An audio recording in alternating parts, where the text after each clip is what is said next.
My name is Edward, and today I'm here at ForwardSwift to talk about onboarding users with SafariViewController.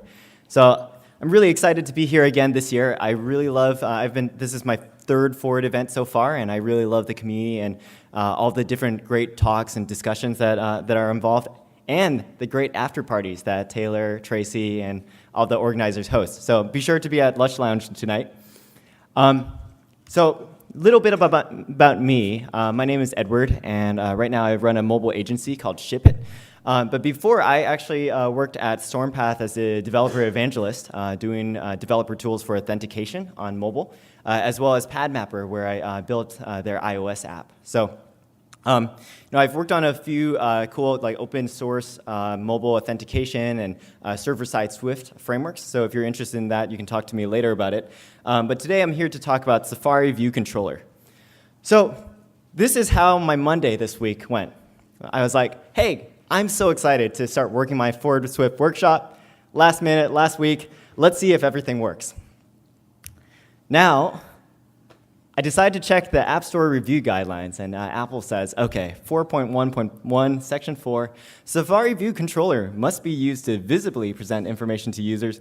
The controller may not be hidden or obscured by other views or layers. Additionally, an app may not use SafariViewController to track users without their knowledge and consent. So I was like, ah! My presentation ruined. But instead, it's more of a, hey, I'm an iOS developer. I love Apple and how Apple curates the platform and makes it really great. Great experience for the end users. So instead, we're going to take this presentation in stride and talk about, one, why SafariViewController is awesome, and two, how you can leverage SafariViewController in your app. And if you do want to try out some of the darker patterns like tracking users without their knowledge and consent with SafariViewController, I'll mention how people did that before iOS 10 came out. So let's talk about this. I think to get a good sense of how SafariViewController is used today and why it's really great, we'll go and backtrack to iOS 8. And so I know some of you might ask, well, Ed, it's 2017. We had iOS 10 for like 4 or 5 months now. Why are we talking about iOS 8? Well, the great thing is now that we have iOS 10, I think a lot of you have, in the past few months, been dropping support for iOS 8. So it is a good time to talk about what happened before and now what you can do with SafariViewController, because it is a technology that was introduced in iOS 9. So in iOS 8, you might remember doing login with Facebook, and you might remember implementing it with the Facebook SDK and seeing how it worked. So here's the general flow. To try out and take a look at the Pinterest app, you open up the app, and it says, hey, you want to log in with Facebook? You want to log in with email, SMS, whatever, right? Might ask you these questions. So as a great app user, I'm like, well, I'm lazy. I don't want to figure out how to type the @ sign on this keyboard and press the right button. And my email is going to be autocorrected wrong, so I'm just going to click Continue with Facebook. And in iOS 8, what happened was, Pinterest would go out of focus. iOS would just jump you into the Facebook app and would say, hey, now here's all the information that you want. Do you want to grant Pinterest access to your Facebook account, all of your personal details, all this information? You say yes, and it jumps you back to the Pinterest app where you're now logged in. So that was generally the flow in iOS 8, and I think people loved it. Now,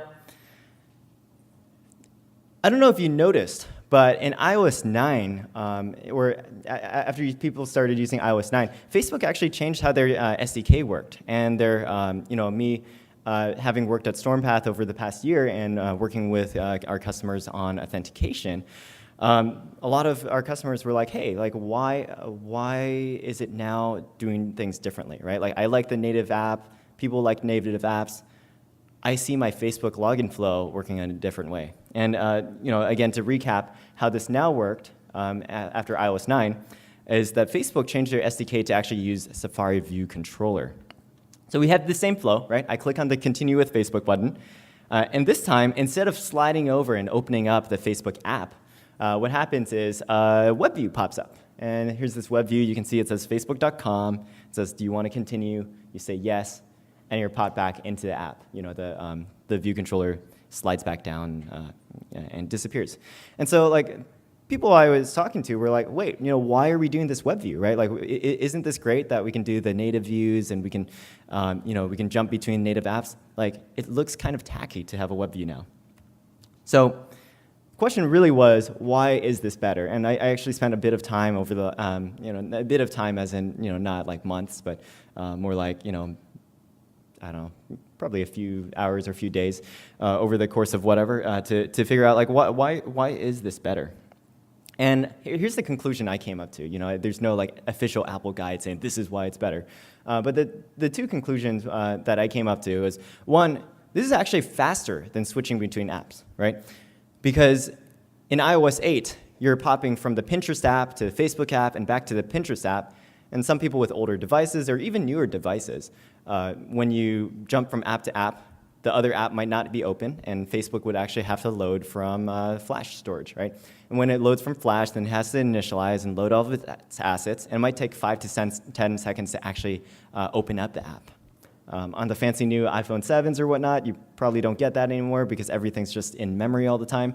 But especially even like on iPhone 6 or 6Ss, not having the app-to-app transition meant that this login process was faster. And Facebook even wrote a blog post talking about how it improved their conversion rates.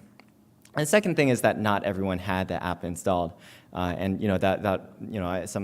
know many people who eschew the Facebook app on their phone because, again, they don't want another app taking up their storage, or they don't want to be distracted by all the cool features or distracting features that Facebook puts into their apps. So, again, that lent a poor experience for them as well. So, side note, like one of the things that came out of me spending a few days, or now the story ends up being weeks, on this is that I also built a framework for doing mobile auth, so using SafariViewController. So if you check out on GitHub, there's a framework called Simplicity. I think there's about 50 apps that are using it right now in production. But what you can do is it does the Facebook and Google login and so on and so forth using SafariViewController, using some of the things that I discovered and am talking about here today. So.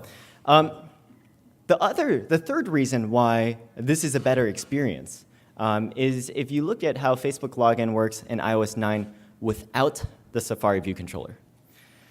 So again, we start out on the Facebook, the login screen. We click on Continue with Facebook. And in iOS 9, Apple introduced some new features, and some new features that they're either good or bad depending on how you look at it. But one of the things is iOS wanted apps to, they introduced a few more restrictions for inter-app communication to prevent apps from tracking users, from apps from directing users to apps that they may not have expected to be in. So you click on Login, and iOS says, hey, just want to double check here, but Pinterest is asking to open up the Facebook app. So like, okay, that makes sense. Okay, I'll click on the open thing. It jumps me to Facebook. I log in. I click OK. It says, hey, just want to make sure, but Facebook wants to open up the Pinterest app. And you're like, okay, thanks, Apple. Yeah, I think I'll click open, and then now you're logged in, right? So again, the other reason why all of these SDKs started moving to these web views is because the experience in app-to-app communication actually got a little bit worse. So anyways, just another side note over there. So we've talked a lot about SafariViewController, and I still really haven't discussed what exactly is SafariViewController. I mean, you might have been thinking, well, I know there's UIWebView, and then there was like WKWebView, and then now there's SafariViewController. What are the differences between all of these APIs and whatever that Apple gives us? So the first one that you might all be familiar with, this has been with us forever, is UIKit's WebView. And this was introduced back in iOS 2 because the iPhone SDK was only introduced in iOS 2. So UIWebView. And this was the first way of embedding a browser inside your application. And so some people would use it to do OAuth, like log in with Facebook, log in with Google. Some people would use it in lieu of actually having natively implemented screens in some portions of their app. People use it for all sorts of things. But one of the problems with UIWebView is that, one, it was actually a lot slower than Safari. Apple locked down UIWebView a lot more than how Safari was able to operate natively in iOS. So if you're using UIWebView, it was a lot slower. Second thing is that it didn't share any cookies with your main Safari session. So again, if you're logged into a website on mobile Safari, in your UIWebView, it didn't share any of those cookies. So you would be logged out of the exact same website. So, I mean, especially if you think about sometimes you're in an app, you click on a link, and you're like, I should be logged into this website. It's because UIWebView didn't share that information and wasn't able to grab that data. And that's actually like a security restriction that Apple added because UIWebView and also its successor, WebKit which you may also know as WKWebView, gave the end developer a lot of control over the browser session. So you could, inject JavaScript onto the end pages that users were browsing. You could do custom, you could inject your own cookies. You could, access cookies that were in the session. You could access the URL parameters. You got a lot of control over how the web session worked, which unfortunately, cookies are commonly used as a security mechanism on the web. And so giving third-party applications developer control over those sensitive pieces of data may not be the best way to approach things. So in iOS 9, Apple introduced SafariViewController, which is actually, instead of replacing WKWebView, it's an alternative to WKWebView. And so SafariViewController is actually, it gives you some more additional functionality in exchange for some trade-offs. So SafariViewController is actually a lot more limited than what you can do in the past with UIWebView or WKWebView. But it gives the end user faster performance when they're browsing web pages with SafariViewController. And it gives you a little more functionality. And that functionality comes in two ways. One is it shares cookies with the main Safari session. And the second way is it can still call back and send messages to your app via your app delegates. Application can open URL with options handler. So in essence, SafariViewController, you give away some of your control, but you get cookies. So in lieu of that, let's talk about onboarding, and let's talk about how this affects onboarding. So going back to rage faces, this could be one of your end users who's just like, hey, I've been using your mobile web for a bit, and now that I think I'm a customer, let me download the app, and it's time to open it. So you download the app, you already have a session, you've already been doing a lot of different things, and the app's like, do I know you? And this is an experience that users were commonly familiar with, even in mobile web a few years back, where you click on a link expecting to get some information, but then your computer, your phone, needing to be smart, doesn't actually deliver. And so this is an XKCD comic. This is more on the state of mobile web back in, I think, 2011 or so, where you'd go to a desktop site, the server would be like, hey, I got just the thing for you. You're a mobile browser. I'm going to send you a mobile web page. But it redirects the user back to the front page of the mobile web instead of the actual piece of content they're looking for. This is the same experience that a lot of users have when they're using, when they're going from mobile web to actually native web or native apps. And Apple actually fixes this in a bunch of different ways in iOS 10. One way is with SafariViewController, which we'll talk about here. But also, just as a footnote, they fixed it in a few other ways, like there's shared web credentials, which allows you to also, if someone's using iCloud Keychain, you can actually access that with your app, and if it has like some entitlements or whatnot. and get authentication details. There's a few other, with HTTP universal links that also bridges the mobile web and also native app experience. But again, we can fix this, and we can make this a better experience with SafariViewController. So the two things that we really want to happen when a user logs in or when a user downloads your app is two things. One is, if they're already logged in on mobile web, they should still be logged in on native. That should be a no-brainer. The second thing is, if they've already been on your site, and let's say your site allows a user to add items to their shopping cart, and they don't actually have to be signed in, that session should still be persisted. You shouldn't have to lose your shopping cart when you download a native app. And I'm sure instead what happens is the user loses their shopping cart, and they give up on buying something from your app, and your app now doesn't make that sale. So yeah, you should be able to associate that session with their app session. So we'll talk about a login flow that you could do in your own app and accomplish these two goals. So here, what I'm going to demo is a four-step flow. And so here, the end user is going to start out on a login screen. And what we can do is, step one is we can open up SafariViewController when they click on the login button to our own login screen that's actually implemented on our web. Right, and so this URL, it's just an example URL, I'm using it, but it's api.shipit.xyz/authorize. On your mobile website, end user logs in, or they're already logged in. And after they log in, then the website's going to redirect the user back to my app : callback token equals to XYZ or whatnot.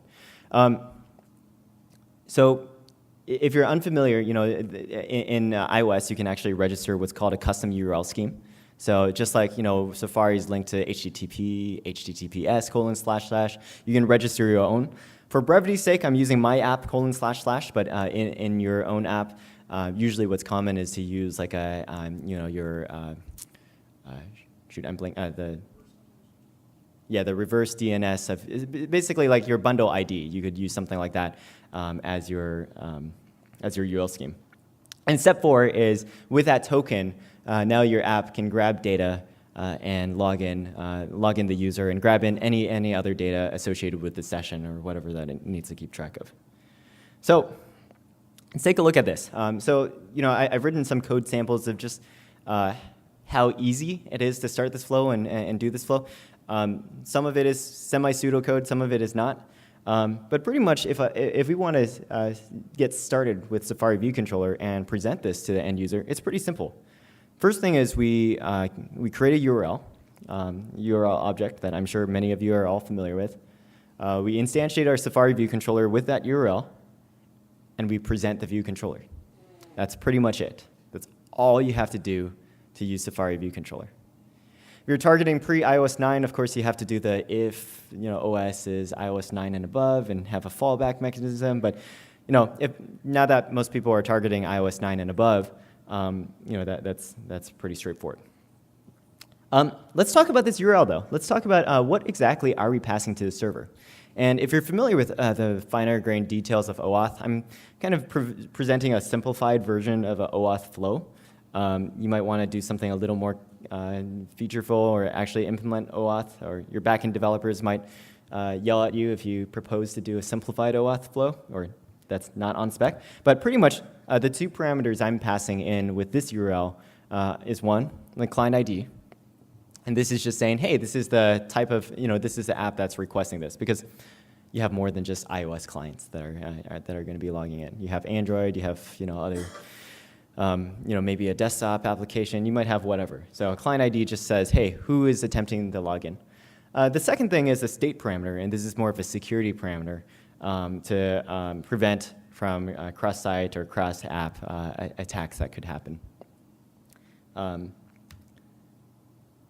We'll talk about that in a little. Or actually, no. So with the state parameter, that prevents cross-site, cross-whatever attacks, because basically with this login flow, with step number 3, we want to make sure that it's your website that's actually doing that redirect. We don't want like a third party. We don't want an attacker to accidentally log someone in to their account or something like that. So anyways, so on your backend, again, like I've been doing a lot of server-side Swift, so this is kind of pseudocode that it's not perfect, it's not Vapor, it's not Katura, it's not Zero or whatnot. It's just like some pseudo Swift, server-side Swift. But we'd have something that takes this authorized endpoint. It'd say, okay, first, let's make sure that this user is logged in, and if they're not, let's display the login page. Second, let's generate a token for the end user to represent their session or to represent their current state. And then let's respond with a redirect to myapp://callback. And then we'll pass two parameters again. We'll pass back the token, and we'll pass back the state parameter. We get back to the app, and just make sure you configure the URL scheme. Otherwise, this won't get this won't actually trigger a callback. So again, register the myapp:// or the your bundle identifier as a URL scheme, so that your app will now trigger this event. UIKit's going to run your app open URL with options function, and you'll do two things. First thing is you're going to validate the parameters and validate that one, you might be doing a few different URL schemes. You might be so you just want to make sure the URL scheme actually matches myapp:// or my bundle identifier. The second thing is, again, you want to make sure the state actually matches as well. And the third thing is make sure that you get a token. So, and with that token, then you can fetch the user information with your API client. That might get you details, again, of the current user's login state. Might get stuff like the shopping cart information or any other sort of information that you're looking to pass back. And that's it. So if you want to see a demo, here's a quick demo I whipped up. Here's just like a video.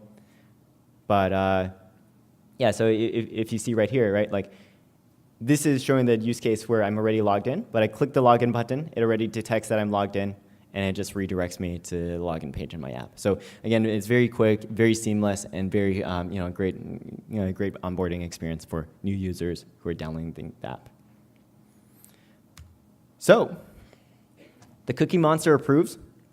So SafariViewController, great way to access your cookies, great way to handle the onboarding experience in your iOS apps.